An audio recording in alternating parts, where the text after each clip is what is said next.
presented, including approval of minutes of the regular Board of Education meeting on June 9th, 2025, approval of the proposed accounts for payment, approval of budgetary receipts and expenditures for June 2025, approval of committee of the whole minutes for June 30th, 2025, approval of option students, approval of the resignation of Jenna Lee Wright, first grade, approval of contracts for the 2025-2026 year, Brittany Kurtzer, fourth grade, and Camden Harlan, first grade, approval of policy 1200, anti-discrimination, 4003 and 5401, anti-discrimination, anti-harassment and anti-retaliation, procurement plan, school food authorities, 3132, internal controls, 3410, safe driving record standard for drivers, 4009, drug and substance use and abuse, 5001, admission requirements, 5101, student discipline,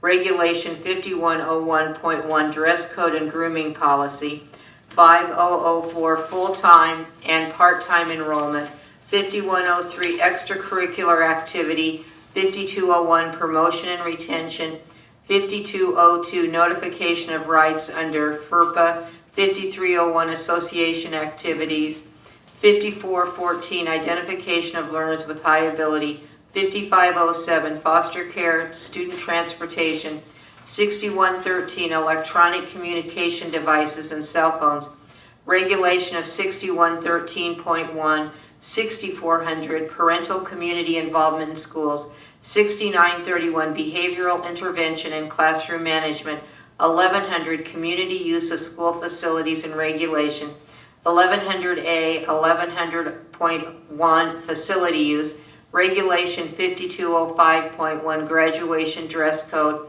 and excuse the absence of Marissa Santuro and Aaron Hamilton.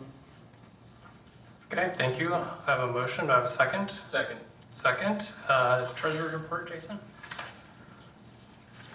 So for June 2025, expenditures amounted to payroll of $1,829,965, bills $2,126,935, which brought the total expenditures to $3,956,900.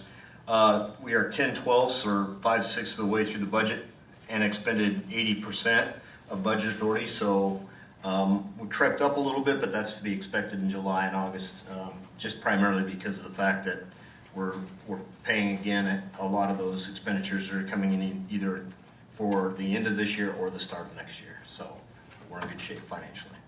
Okay, thank you. Are there any items on the consent agenda that the board would like to pull for further discussion? Okay, seeing none, can I have your votes, please? Motion passes. Okay, thank you. Next up, information portion. Board reports, committee of the whole, June 30th, 2025. Doris. The Board of Education Committee of the Whole meeting was held on Monday, June 30th, 2025. Dr. Nielsen provided a list of the changes to the student handbook and highlighted some of the significant changes, including parent option to opt in to receive information regarding the library book checkout, clarification about before and after school supervision, an updated dress code to reflect policy, an adjustment to release time on early release days, updated personal electronic devices information, and student conduct revisions. Mr. Alexander shared the district is currently at $165 a day for substitute pay, and he's recommending an increase of $10 to $175 to stay competitive with the area schools. He then shared that we will have to expedite our typical policy approval process. He provided board members with a summary of the proposed policy changes as well as red line versions of each copy. I will choose not to read that list again since you already heard that. And then that ends my report. Okay, thank you, Doris. Any questions on the committee of the whole? All right, next up, public forum, comments, time for citizens to give comments. I did get one request today, so Alicia, you may come forward. And just so you know, also per board policy, we will give you 5 minutes.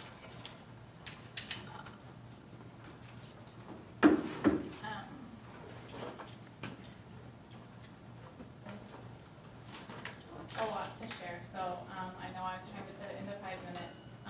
To save some of those 5 minutes, I of a timeline for you to glance through. And then I do have the documentation to support all of that timeline if you're interested. It has been presented to Mr. Voigt already, or Mr. Alexander already, excuse me. But I do have an extra copy right here if needed.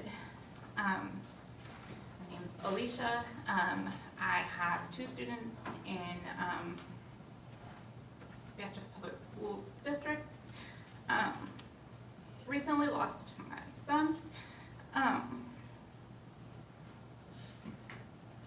have 4 points that I just wanted to bring to you as a school board. One, I have a lot of concerns for the privacy of our students here at Beatrice Public Schools, not being safe or protected. The second point is we had asked for some accountability for how things were handled with Grayson's passing. Like I don't think I have to go into details. That was pretty well known. We were not given any accountability for how it was handled, and in return, kind of just basically got some excuses and even some not truths. My third concern is if no accountability is taken when a child's privacy is violated by principals or superintendents or other uppers, is there really a reason to have, like, there's no reason for them to follow the rules and regulations and laws, and we're talking Family Educational Rights and Privacy Act, the FERPA that was mentioned earlier, the Protection of People Rights Amendments, the PPRA. I mean, this goes violations through from the U.S. Department of Education to the Nebraska Department of Education, and throughout the Beatrice Public Schools, the rules and regulations were violated. And then my fourth point is that what changes need to happen to ensure the integrity of those entrusted to protect our children's privacy is upheld, because what has happened to us has proved that there's a lack of character or moral judgment, which requires more than just a refresher course on crisis management protocol. Grayson's privacy was violated in the most vulnerable moments of our lives. Mr. Voigt put out very personal and inaccurate information, falls into that personally identifiable information from FERPA, the PII, to every BPS staff, from high school teachers to preschool parents, in the form of an email claiming to have been notified by the Beatrice Police Department, which I have confirmed with them that that was not done. Beatrice, the police department, did not contact the district. That email was sent out 2 hours before Mr. Voigt spoke to myself or my husband, which meant there was no consent to that email or the information that was put out. We chose to not share any details publicly. My 12-year-old doesn't want the details of how her brother passed away yet. She's not ready. As she's ready, we're working through that. We're sharing bits and pieces, but that's our information to share as we're ready. And that was taken from us. Why would we go and tell strangers before we tell our daughter?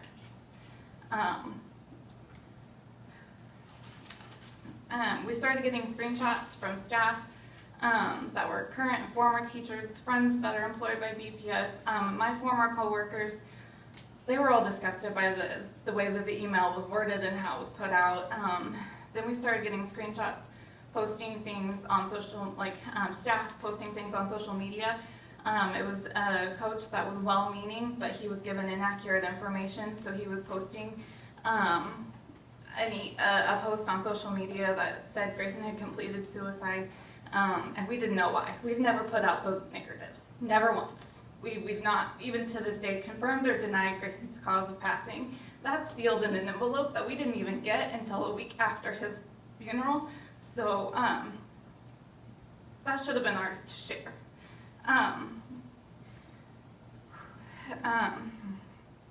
The reason those words were used was because Mr. Voigt used those words by taking information he got from someone and deciding it was his own to share.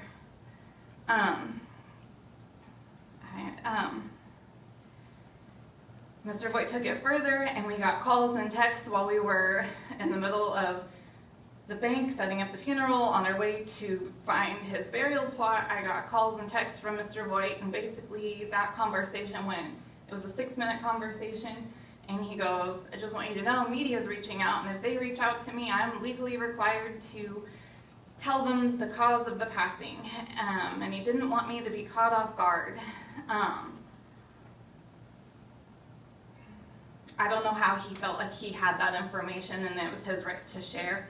I didn't have a response to that. My response to him was, I don't have a response to that, and I ended the phone call.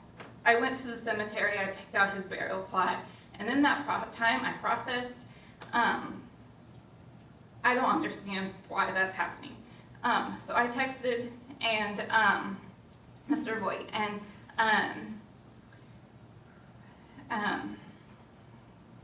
when we pressed about Grayson's privacy as a minor, he said he would look into it, and he basically told us some lies saying that their wording is only passed, but in the email that he sent to every staff member, it clearly says completed suicide. So that was a lie to us. After the funeral, we were able to kind of gather ourselves. We sent an email to Mr. Alexander and Dr. Nielsen, and we requested a meeting to just kind of discuss how it was handled. There was a lot of bits and pieces in there that weren't okay.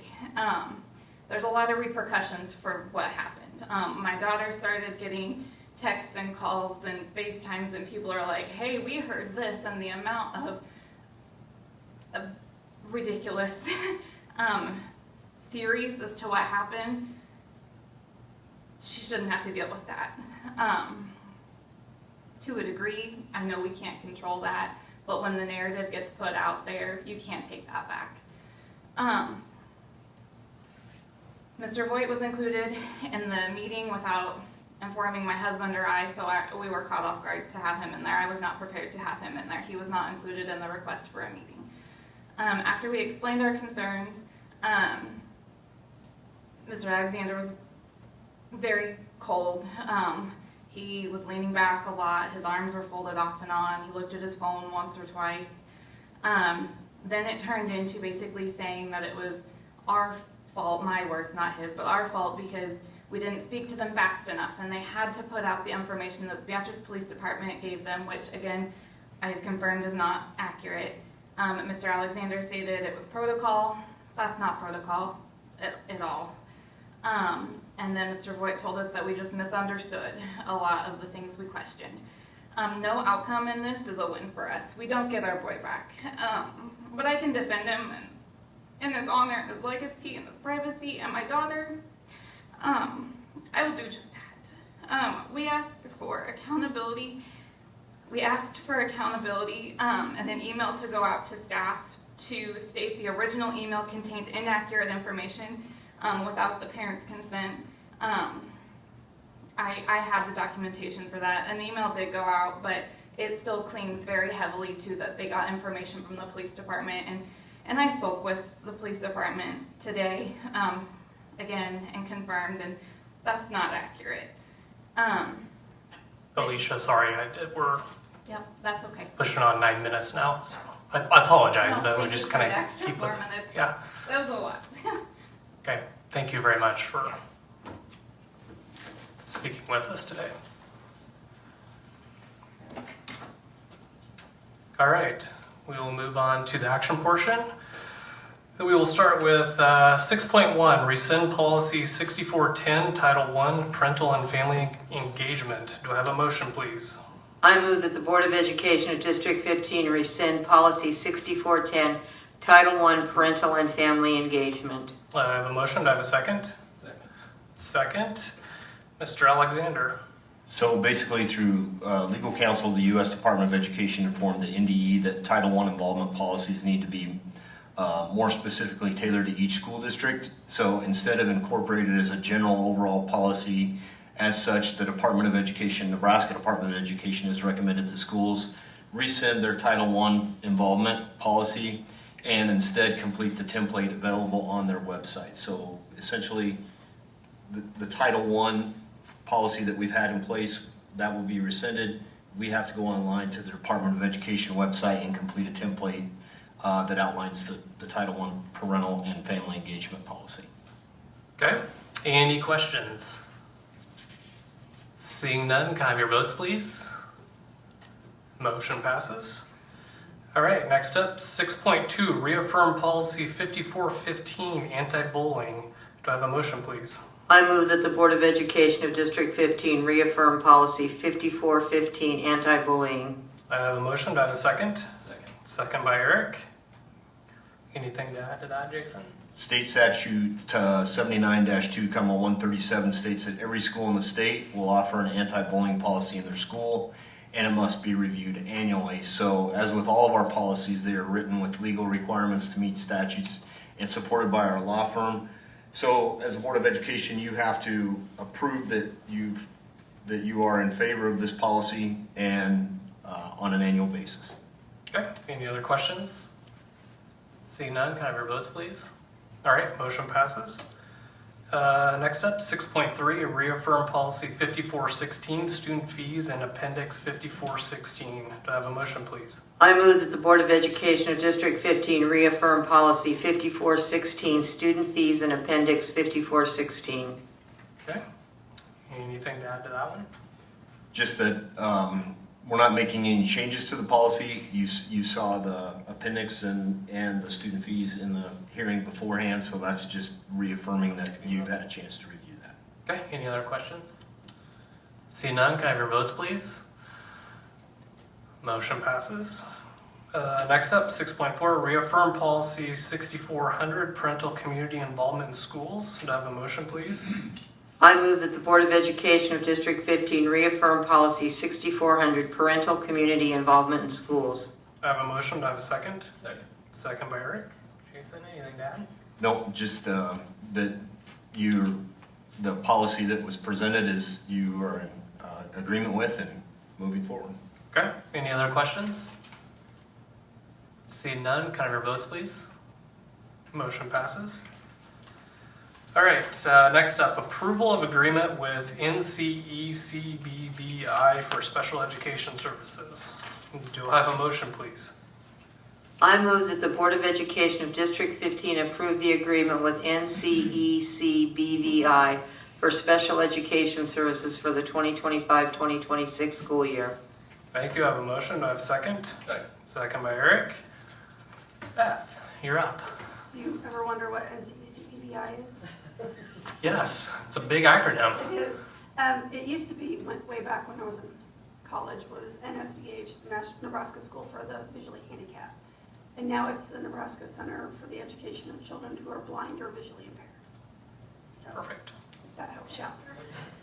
So we plan to continue our orientation and mobility contract through NCECBVI just because there isn't anyone local that can provide that service. So we're looking at the exact same contract, same amount of time. We have about 3 students who use orientation and mobility services through NCECBVI. Okay, thank you. Any questions? Seeing none, can I have your votes, please? Motion passes. All right, next up, approve the contract with Nebraska Mental Health Center. Do I have a motion, please? I move that the Board of Education of District 15 approve the contract with the Nebraska Mental Health Center for the 2025-2026 school year. I have a motion. Do I have a second? Second again by Eric. Anything to add to that, Beth?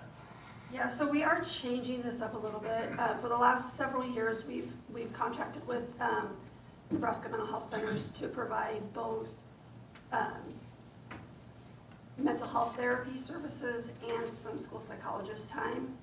And since we were able to hire a school psychologist for the coming school year, we're going to cut the school psych time with Nebraska Mental Health in half and shift that funding over to pay for the in-district school psychologist.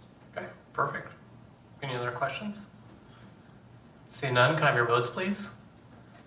Motion passes. Next up, approval of the special education contract with ESU 5. Do I have a motion, please? I move that the Board of Education of District 15 approve the special education contract with ESU 5 for the 2025-2026 school year. All right, thank you. I have a motion. Do I have a second? Second by Eric. Beth, anything to add? So there's one change to this contract. Typically, they provide physical therapy, 0.25 FTE, 0.2 FTE speech pathologist, 0.1 FTE deaf educator, and then in the past, they provided 0.4 FTE vision services. And if you remember, I think maybe 2 board meetings ago, we were able to hire a vision teacher. I think it was 2 board meetings ago. That rings a bell. Anyway, we'll have an in-house vision teacher instead of contracting through ESU 5. Okay. Any other questions? Seeing none, can I have your votes, please? Motion passes. All right. Approval of school psychologist contracts for 2025-2026 school year. Do I have a motion, please? I move that the Board of Education of District 15 approves the contracts with Dr. Don Belaw and Dr. Maria Louisa for school psychologist services for the 2025-2026 school year. Okay, I have a motion. Do I have a second? Second by Eric. So we're very happy to have both Drs. Noble and Belaw back this school year. There is a change. Dr. Belaw will be going from 0.4 FTE to 0.2 FTE, which means he'll be in the district 1 day a week. He just doesn't want to hang it up, and he's got such a wide array of services that we're happy to have him on. He will help with the transition of Amy Daly, who we've hired as a school psychologist, but he also deals with threat assessments and manifestations. He just has a lot of skills that he'll help train our new staff with during this school year, and then we probably won't have him back the following year, but we'll take him as long as we can keep him. Okay. Any other questions? Seeing none, I'll take your votes, please. The motion passes. All right, next up, discuss, consider, and take all necessary action for policy 4029, leave for court. Do I have a motion, please? I move that the Board of Education of District 15 approve policy 4029, leave for court. Okay, I have a motion. Do I have a second? Second by Eric. Jason. So just a little bit of explanation. We did have one policy that did not get included in the other policies that was updated due to updates at the Nebraska Department of Labor, and it deals with if a staff member gets called to jury duty. Typically in the past, if a staff member did get called for jury duty, there's a $35 a day stipend for that person to attend jury duty that they're supposed to turn over to the district. The Department of Labor changed that now to where they don't issue the check anymore. It can just be deducted from the employee's paycheck. So what will happen is the employee will turn in that they've been called to court, and that will just be deducted from their paycheck, and then they keep the $35 stipend. So. Okay. Any other questions on that policy? Seeing none, can I have your votes, please? Motion passes. All right, 6.10, approval of student and staff handbooks. Do I have a motion, please? I move that the Board of Education of District 15 approve the 2025-2026 student handbook, 2025-2026 certificated staff handbook, and the 2025-2026 substitute handbook. Okay, I have a motion. Do I have a second? Second by Eric. Dr. Nielsen, Mr. Alexander. Okay, so a couple of the changes, I'm just going to be brief because we did talk about these at the committee of the whole. But with the PK-12 handbook, the main changes are found in ensuring the dress code and cell phone expectations reflect board policy. There's also a change in start-in times as well as early release times. Additionally, we know that there's cleanup language in the discipline section regarding possession of a look-alike to cover anything that reasonably appears to be a real weapon, regardless of whether it is functional. So that is the PK-12 handbook. Any questions after the committee of the whole discussion or after reviewing? Anything? Okay, moving on to the certificated. We got to vote on this one first. Or do you vote on all of them together? No, they're each individual. No. Okay. We tried that last year and I was Perfect. told no. Then we'll stop. All right, we will start. Any other questions on the student and staff handbook? Well, but the motion that I read Oh, it does say said all certificate. three of those together and then the classified was Sorry. separate. No, that's okay. Yeah, go ahead. Okay, so for the certificated handbook, this one's pretty quick. We added a child's wedding to milestones for a non-paid absence, and then we adjusted jury duty based upon the policy that was just approved. So just making sure that it was reflected in the handbook. And then for the substitute, we adjusted start and end times for the school year, and we added the amount for the attendance incentive.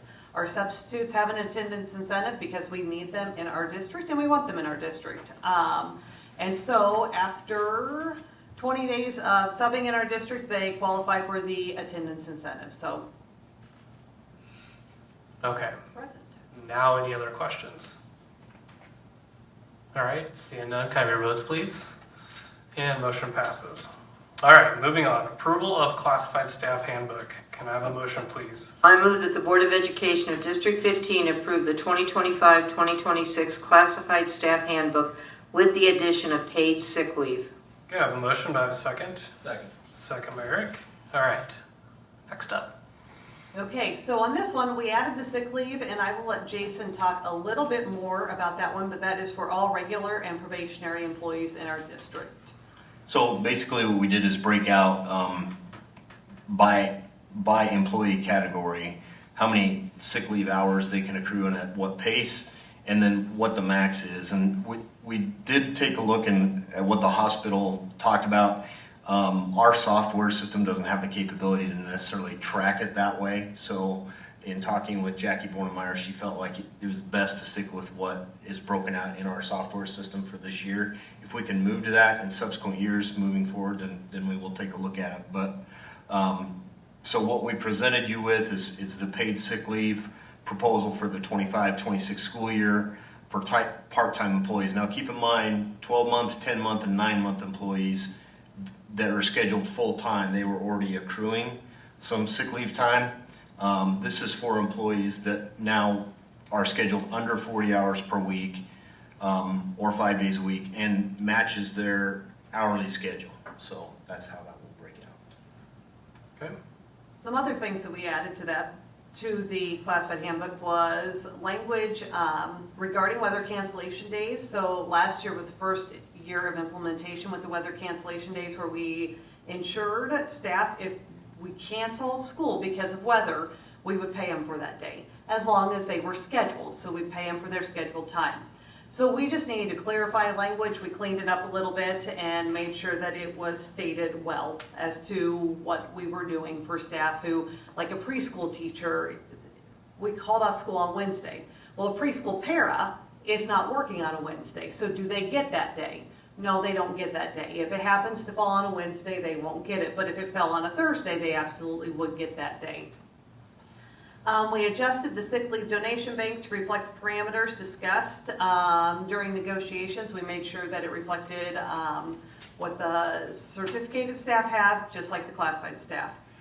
We removed paid leave semester stipends because we've implemented the sick leave. And then we also adjusted the jury duty in the classified handbook, just like we adjusted in the substitute handbook. Okay, any other questions? Seeing none, can I have your votes, please? And motion passes. All right, next up, approval of substitute teacher pay. Do I have a motion, please? I move that the Board of Education of District 15 approve an increase in sub-teacher pay to $175 per day.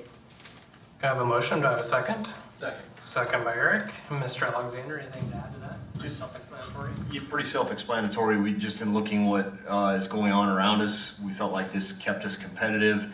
And keep in mind that after 20 days substituting in the same class, the pay increases a percentage on the basis of that. So a teacher could make more than that if they stay in the same classroom after 5 days and then again after 20 days. That there's a percentage increase for both of those increments.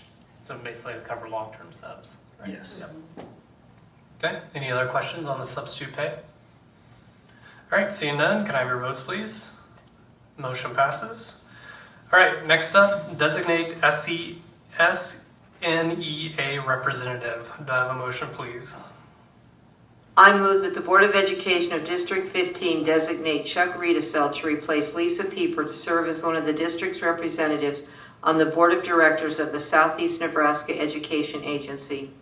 Okay, I have a motion. Do I have a second? Second. Second by Eric. And essentially, this is just replacing Lisa Pieper. Yep. Any questions?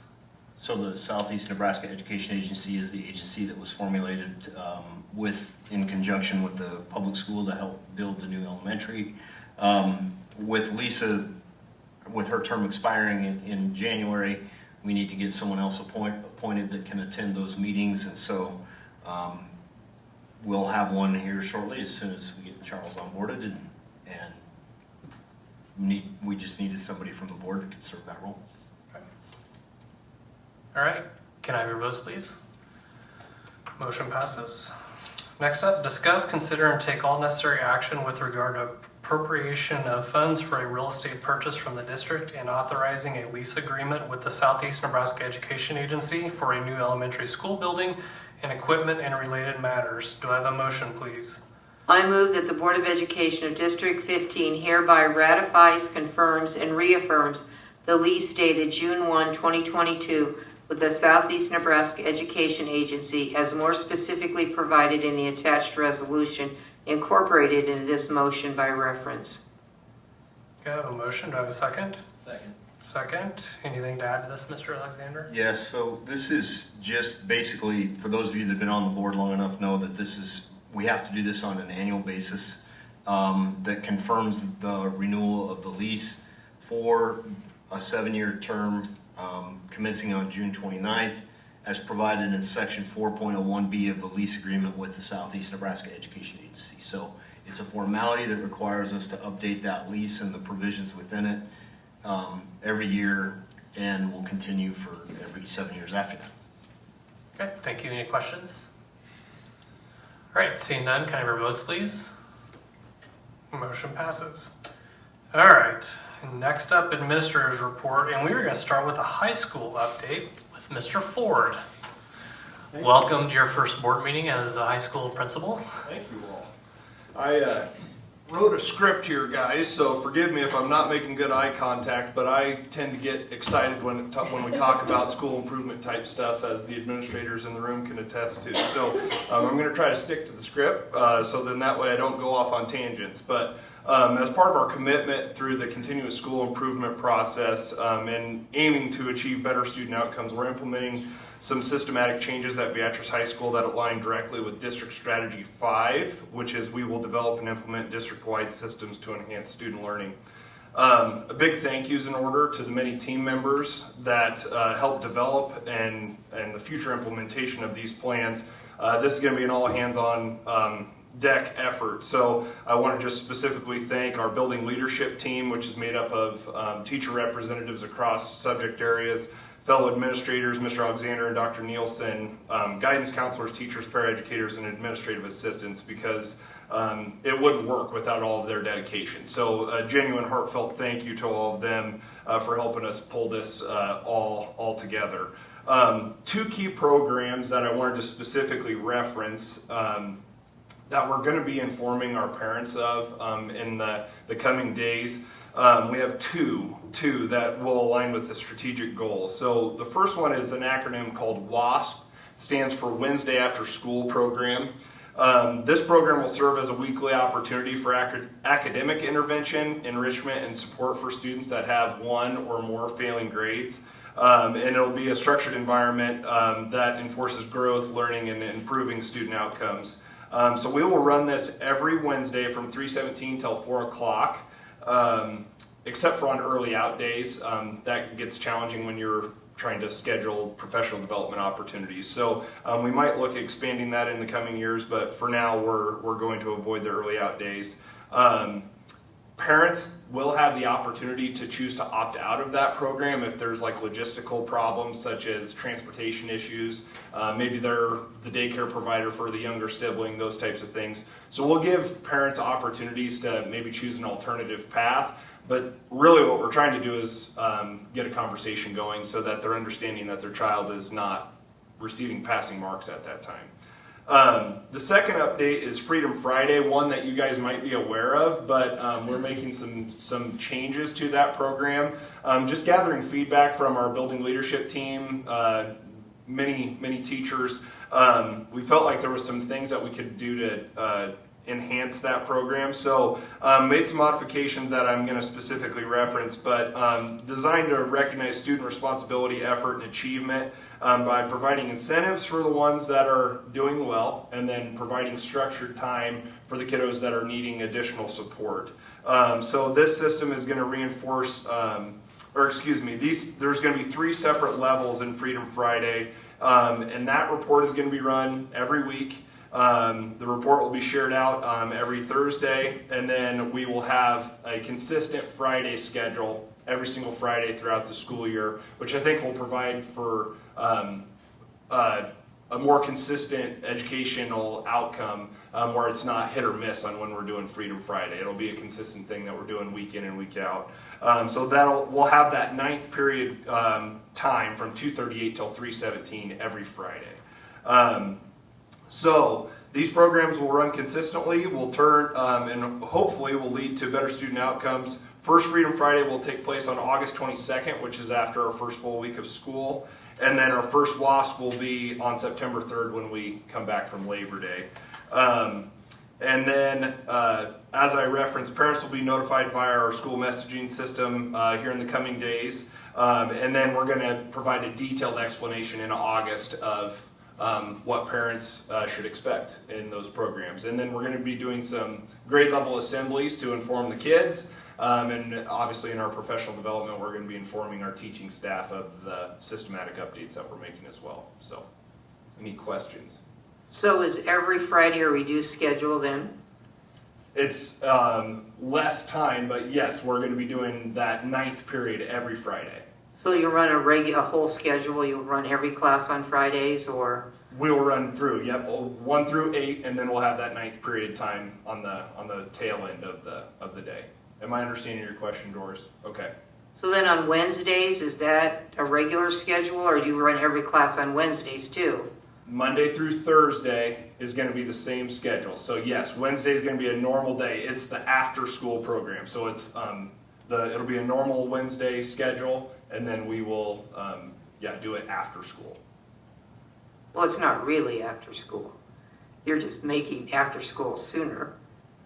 No. The dismissal is at 3:17 for all kids. Okay, on And Fridays. No. On Wednesday, Okay. the dismissal's 3:17 across the board, Monday through Friday. Okay. But the Wednesday after school program runs from 3:17 till 4 o'clock. So it's after the dismissal of the school day. Is it before sports practice? It will be a little bit before sports practice, but then some will start after, yeah. So this is instead of Fridays, they're not going to stay on Fridays? They're not staying after school on Fridays. It was at a prior practice, I guess I'm not. No, well, the school, some kids got to leave in the Freedom Friday, I thought school still got out at the regular time, but some kids got out early. Yeah, so I'd be happy to go through those levels if the board would like No, that that's description. fine. I'm But just junior seniors is who's going to be able to participate in that first level of the most freedom to be able to leave campus if they have the above 3.0 GPA and they have not had the tardy arrive. Above a 3.0? We ran. So if you have a C in something, you have to stay after school? If you have below a 3.0 GPA. You don't get to get out completely on Friday. But you would get to go to the student lounge, which is the second level. How did we decide on a 3.0 grade point average when a 2.0 is a C, isn't it? A C average? We decided on that when we ran our data. We picked a random day and time. to see what our high achieving kids were doing, and the breakdown, we felt that that was an appropriate high mark threshold for that most prestigious level of freedom that the kids get to enjoy On Fridays. on Fridays. On Freedom Fridays. They're two separate programs. I'm not understanding why we're going to punish a child that has a C. How is it a punishment? To stay after school? They're not staying after school on Friday. They're gonna go. But other children are leaving. Correct. So in their world, they're staying after school. They're. Well, I mean, if everyone walks out the door. And they will have every opportunity to participate in it if they get their GPA up and they don't have any tardies and they're doing what they're supposed to do. I think I'd like to meet with you about that. I think we're saying that what if a child cannot achieve? They haven't been given the gifts that will allow them to get a B in a class. And so we're going to ask them to stay after. I mean, I think for example, if you want a child to take, rather than taking, like in math, classes are different levels. If they take the higher level, they know they're probably going to get a C, or they're afraid they're going to get a C. Won't that just encourage them then to take the easier math class so they're sure they won't get, so they'll have that B? I mean, I would say that there would be, yeah, that's a hypothetical. I mean, we would have to weigh that out to see how often that would be occurring. I'm just not understanding. I disagree that we're saying a C is an average grade, so I don't see there should be a punishment of sorts. You can say that we want to encourage, and I would like to see every child have a B average or an A average, but I don't know if that's realistic, and I'm a little concerned that we might set a child up who just doesn't have the necessary skills, and they will see that as being punished. Well, I'm a former special ed teacher, so I mean, I understand what you're getting at, but I guess what I would say is I've seen systems like this implemented in other districts that have yielded really positive outcomes for kids, and it is a motivator for kids, and I'm excited for it. Our team was excited for it. Like I said, this isn't just a Mr. Ford initiative. This is several conversations with individuals across the board in development of this program. So. And every student will get to meet with their individual teacher during this time. I'm not following. In math, if they have a below a B in math, they will get to meet with their math teacher. They will be in the second level. If they're in that 2.0 to 3.0 range, they would get to participate in the student lounge, which is another level of freedom where they'll get to do more engaging fun activities or do skills practice to try to increase their GPA. With whom? In individualized classrooms. We're going to schedule the kids out. Will they be with a math teacher, with their math teacher? They would have the ability to go do that if they get that scheduled. They would also have academic success throughout the entire week that they could be practicing after school with their teacher if they would want to. So what do the freshmen and sophomores that meet 3.0, no tardies, what are they doing? They get to be in that second level of getting to be in the student lounge where we'll do fun activities of, for instance, hopefully long-term, you set up like a dodgeball tournament where you're competing versus another classroom, or you set up like some ping pong tables, or they get to just do some fun, engaging things at that time where they have more freedom during that time. Okay. But I'd be happy to meet with you. Yeah, I'm not understanding this particular. Yeah, and I can go through that Okay. detailed description of kind of each level and why we came to the decisions that we did, because it wasn't just a willy-nilly decision. We used our data to help us inform our decision and where we did our cut scores. Okay, thank you. You bet. Thank you, guys. Yep. Thank you, Mr. Ford. You bet. All right, next up, Superintendent Report, Mr. Alexander.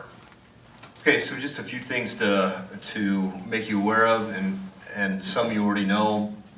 Bound software, Mr. Kaiser, our new AD, has been working with the Bound software company to update our ticking ticket and concession stand processes and make them go cashless. So credit cards or debit cards can be used to either get into a game, buy tickets into a game, get into a game at the gate, and then also concessions will be able to be, credit cards or debit cards will be able to be used for that as well. We're looking at, he's working on that right now, getting it all in place. Also looking at the middle school using this as well. So it'll be a change. There may be some hurdles that we experience as with any change, but he's excited about it. I know that it should make ticket taking easier and also make our auditors happier in terms of if those credit card swipes are being made. That's a much better way to track the funding than the exchange of cash. So we also know that a lot of the Trailblazer Conference schools are making this. Some have already made this transition, so we're leaning on them a little bit in terms of the hurdles that they experienced and how they got over them. But that will be something that's a change for the coming school year as well. And it's called Bound, again, is the software that we'll be using. As you all know, the U.S. Department of Education late Sunday night, July 6th, put out information, notified states that they will not be releasing funding for 6 key formula grant programs for fiscal year 2025, totaling right at about $7 billion.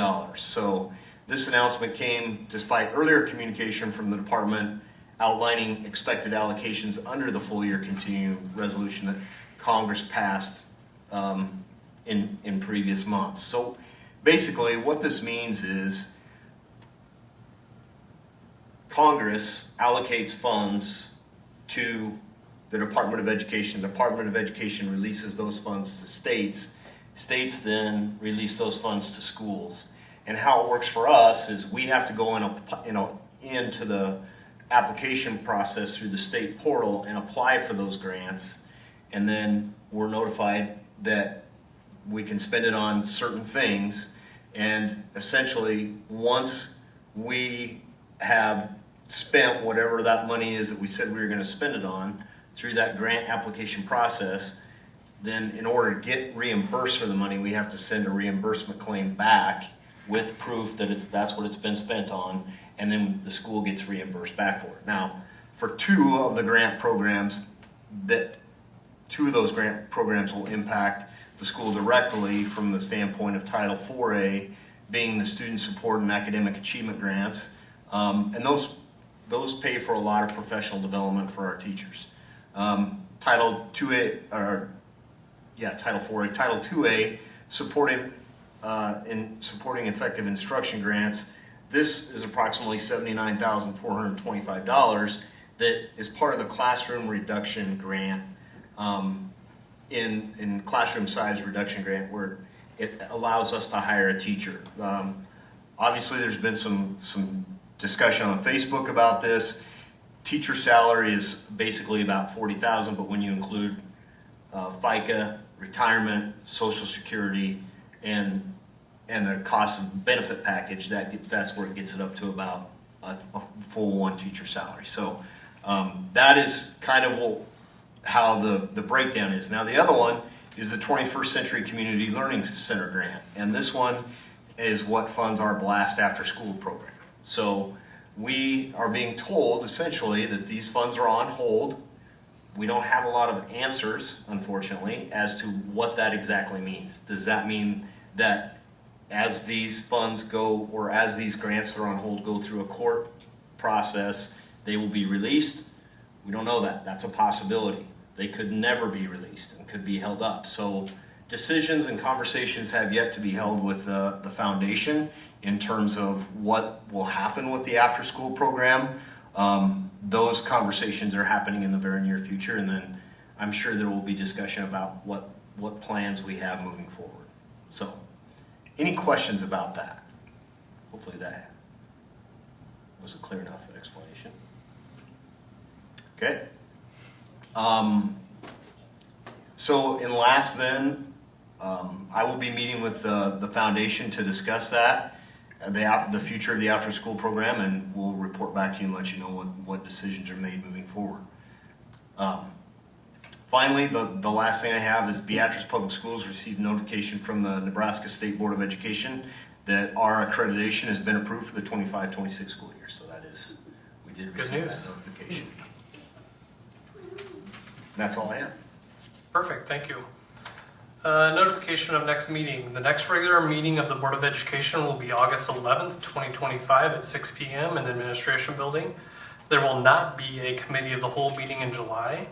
An agenda for the meeting, which shall be kept continually current, is readily available for public inspection at the Superintendent's office during normal business hours. Do I have a motion to adjourn? I move that the Board of Education of District 15 adjourn. I have a motion. Do I have a second? Second by Eric. Your votes, please. We are adjourned. Thank you.